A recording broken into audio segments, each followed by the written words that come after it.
મેં અમારા લાલજી મહારાજ આવવાના હતા ને, તો આગલા દિવસે રાતે રંગોળી પૂરતા હતા અને ચારે કરતા હતા. તો ત્યાં આ 7-8 લોકો આવ્યા, નિર્લેપ સ્વામી અને બીજા બધા, આ ધીરુ બચુભાઈ જાણી અને મુકેશભાઈ જાણીને બધા, અને ત્યાં આવીને ઓકી અને લોખંડના પાયા પર પટ્ટા લઈને આવ્યા હતા અને તે અચાનક મારવા લાગ્યા. તો અમારે જે રંગોળી કરતી હતી બેનું, તે વેચમાં પડ્યું હતું, તે બધાને પણ અપશબ્દો એનો બોલવા માંડ્યા.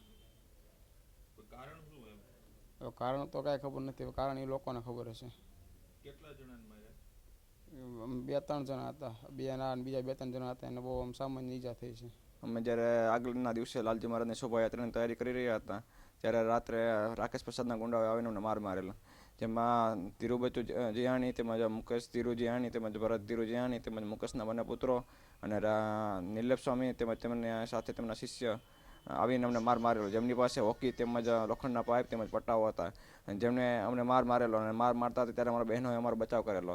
બહેનોને બચાવ કરવા જતાં બહેનોને પણ પટ્ટો લાગેલો અને તેમને ગાડો ભંડેલી, અને અમે અમારા બચાવ માટે અમે નાસી છૂટેલા. સાવરકુંડલા ટાઉન પોલીસ સ્ટેશનમાં ફર્સ્ટ 8/17 આ ફરિયાદ નોંધેલી છે. સ્વામિનારાયણના 2 જૂથ છે, બંનેની સત્સંગ કથા ચાલી રહી છે. તેમાં રાત્રિના સમયે એક જૂથે ત્યાં જઈને બીજા જૂથના બે વ્યક્તિઓને ટીકાપાટોનો માર મારેલો છે. એ બાબતની ફરિયાદ થયેલી છે. અત્યારે એમની ધરપકડ કરવાની કાર્યવાહી ચાલુ છે.